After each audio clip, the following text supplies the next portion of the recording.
So you're ready to get serious about your photography, but you look at all the entry-level mirrorless cameras and your head starts spinning. Hey, you're not alone. Today we're comparing two of Canon's most popular cameras, the R10 and the R50. We're going to cut right through all that confusion and help you figure out which one is actually right for your style. It's a huge decision, isn't it? I mean, you're making the leap from your smartphone and you're just staring at a wall of specs and numbers and price tags. The real goal here isn't just to find a camera that takes better pictures. It's to find the one that just clicks with how you want to create. And that's exactly what we're going to figure out. So let's kind of frame the big choice here. On one side, you've got the Canon R50. We're calling it the smart value pick. It's budget-friendly, but it's absolutely packed with modern features. And then on the other side, there's the Canon R10, the affordable speedster. This one's built for people who need that little extra bit of performance to nail the perfect shot.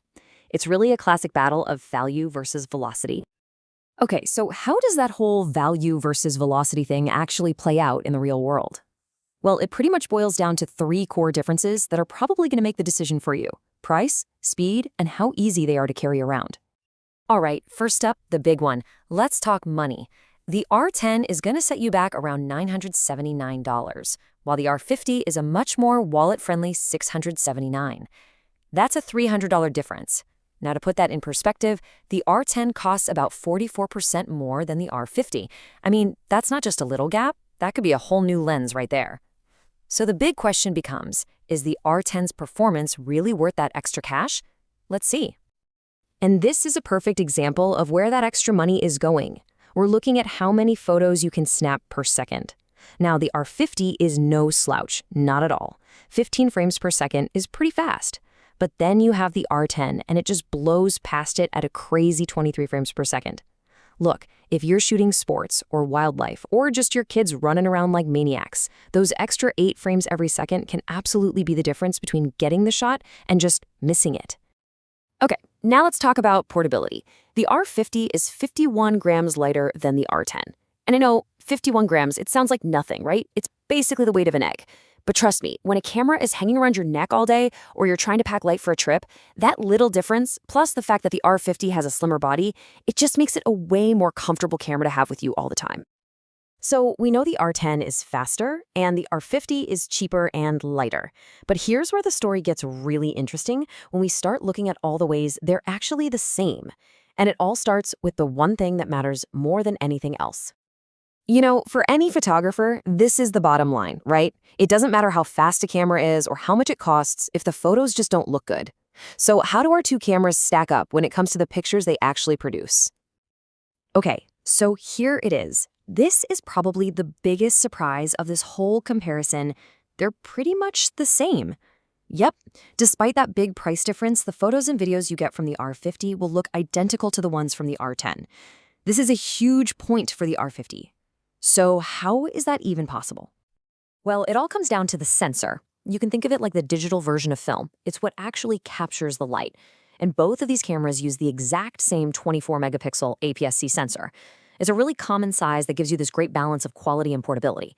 And because the sensors are identical, the raw ingredients of your picture, all the light, the color, the detail, are captured in the exact same way. This is the great equalizer between these two. And you know what? The similarities don't even stop there. They have the same ISO range, which means they perform identically when the lights get low. They even share the exact same 65.1 point autofocus system, so they're both going to lock onto your subject with incredible accuracy. And what's kind of funny is that the one small advantage here actually goes to the cheaper R50. It has a slightly higher resolution screen on the back, which just makes your photos look a little crisper when you're reviewing them. Now, when we get to video, it's a bit of a give and take. Both are awesome, don't get me wrong. They both offer unlimited 4K recording, which is a huge deal at this price. The R10 definitely gets the win for anyone who loves slow motion video because it has that super fast 120 frames per second mode. But the R50 fights back with this really clever feature called lens breathing correction. It gets rid of that distracting little zoom effect you sometimes see when you change focus. And for vloggers, that is a huge bonus for making your videos look more professional. All right, we've gone through all the techie details. Now for what I think is the most important part, matching one of these cameras to you. Let's figure out which kind of creator you are because honestly, the right choice really depends on what you plan to shoot. So let's start here. Maybe your whole world is about making videos for YouTube or TikTok or Instagram. You're shooting a ton of content, a lot of the time by yourself, and you just need a camera that makes that whole process as simple as possible. Does that sound like you?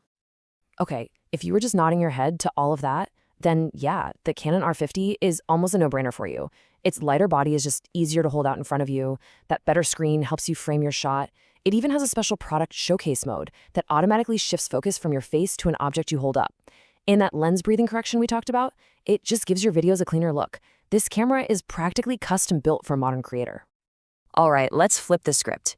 Maybe you're not vlogging. You live for the action. You're on the sidelines of a soccer game. You're trying to track a bird in flight. Or you're just capturing the beautiful chaos of your kids. Your number one goal is to freeze that perfect split-second moment. For you, the action shooter, the R10 is the clear winner, hands down. That faster burst rate gives you so many more frames to pick from to find that perfect shot. It also has this slick pre-shooting buffer that actually starts taking pictures a split second before you even fully press the shutter, so you never miss that peak moment. And on top of all that, it's got better battery life, so you can just keep shooting for longer. But what if you're not a pro vlogger or a sports photographer? What about just everyday life? The source material we're looking at puts it perfectly. It says for just your daily photography, capturing family, travel, just the moments of your life, the R50 actually gets the edge. And that's because its lighter weight and smaller size just make it a more fun camera to actually bring with you. Okay, it is time to bring this all home. We've looked at the specs, we've looked at the features, and we've talked about who each camera is for. So let's put it all together into one final, super clear verdict to make this decision easy. You know, it really just boils down to this. Choose the R50 if you're on a budget, if you want something that's easy to carry around, or if you're a vlogger. But choose the R10 if speed is everything to you, if you need that longer battery life, and if you're willing to pay a little extra to capture those super fast moments. It's that simple. And you can see this reflected in the final score. The source gives the R50 a slight edge, 64 to 62. And why is that? It's because for $300 less, you are getting the exact same amazing image quality, a more portable camera, and features that are perfect for the modern creator. At the end of the day, the R50 is just one of the best deals you can get in photography right now. But hey, let's be super clear about something. You really can't make a bad choice here. Whichever camera you end up picking, you're investing in Canon's modern RF lens system. That means you get access to this huge, growing family of amazing lenses. So either way, you're buying into a great system that can grow with you for years. So, we've torn apart the gear, we've looked at all the numbers. The decision is yours. But the real question isn't, which camera should I buy? It's, what am I going to create with it? The only real question left is, what story are you going to tell?